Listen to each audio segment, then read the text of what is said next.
Most people think that knowing how to fix everything is a matter of intelligence. But if you look closely at people who always find a solution, they almost never react from panic. There is a strange calmness in them.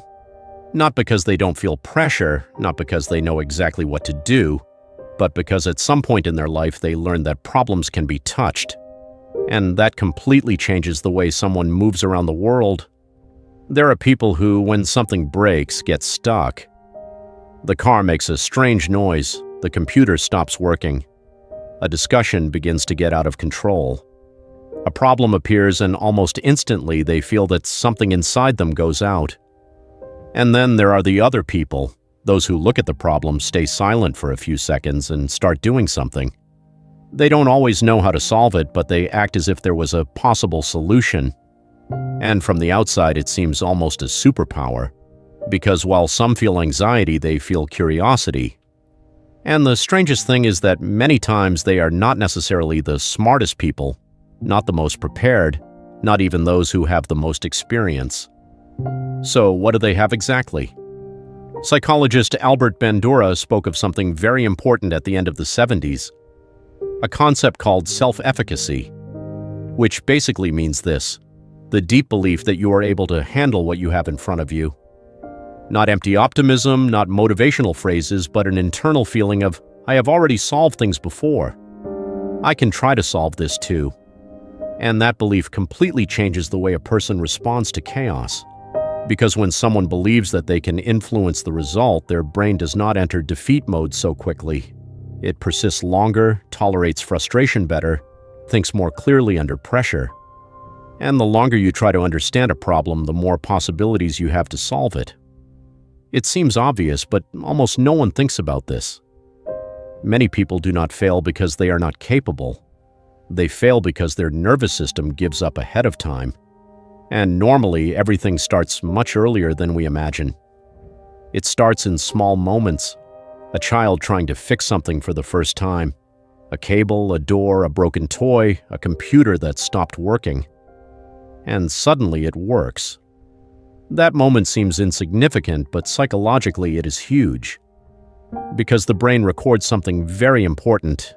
I can intervene in the world and change what happens. And once someone learns that, they no longer look at problems in the same way. Bandura called this experience of mastery.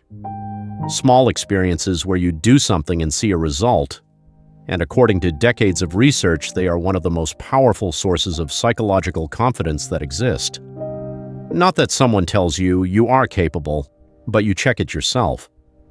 Because there is a huge difference between listening to something and experiencing it. And this connects with another very important psychological idea, the locus of control, a concept studied by Julian Rotter. That basically measures something very simple. Do you think things depend on your actions, or do you think they just happen to you? People with an internal locus of control feel that they can influence their lives, not control everything, but move things. And curiously, these people tend to handle stress better. They persist more, recover before failures, and they are less likely to develop prolonged depressive states. Because when you think that nothing depends on you, the world begins to feel impossible to move. And this is where many stories separate, because some people learned this in safe environments. Parents who let them try, who did not solve everything for them, who taught them to think. But other people learned exactly the same thing from the opposite side, because there was no one, and they had to discover how to solve things alone. Two completely different paths coming to the same place. Now, there is something important that is almost never said about people who fix everything. From the outside, they seem safe, but many times they do not feel safe at all. They just learn to tolerate uncertainty. And that changes everything. Most people need to know quickly that everything is going to be fine. They need certainties, guarantees, control. And when they do not have them, anxiety appears. But people who know how to fix things tend to feel comfortable inside the still don't know. They can stay longer in that uncomfortable space without collapsing. And that ability is incredibly rare. Because fixing something almost always means spending time without fully understanding what is happening. And many people interpret that feeling as danger. But other people interpret it as a process, like a puzzle. And here I want to say something important. Because some people who seem capable of solving everything actually did not learn that from calm. They learned it from survival. There are people who became the strong ones very soon, the responsible ones. Those who solved emotional problems at home. Those who had to keep order. Those who felt that making a mistake was not safe. And over time, their brain turned utility into identity. If I solve things, I have value. That is why some people cannot relax when something is wrong. They need to intervene. They need to fix it. They need to control the situation. Not just to help you, but because a problem without solving activates something inside them. But then there is another type of person, and they are probably the most interesting of all. The ones who fix things simply because they are fascinated by understanding them.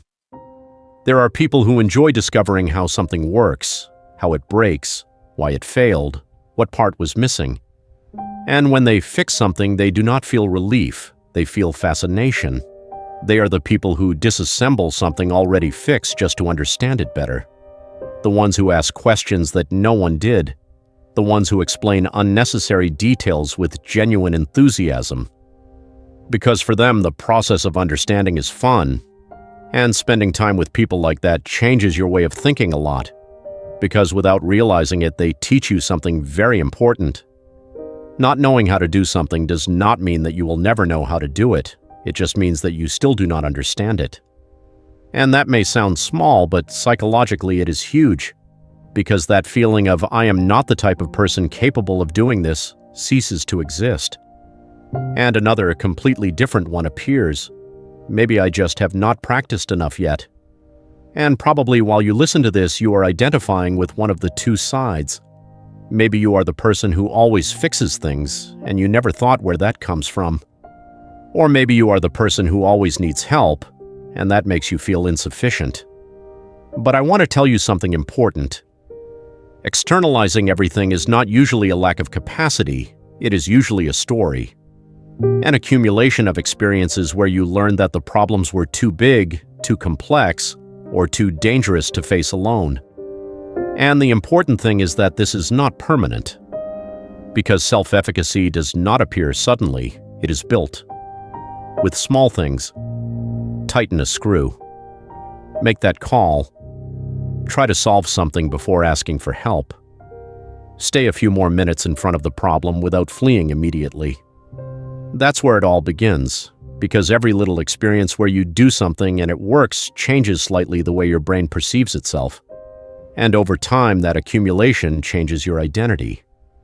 You are no longer someone waiting to be saved. You start to become someone who participates, someone who tries, who learns, who adjusts, who insists.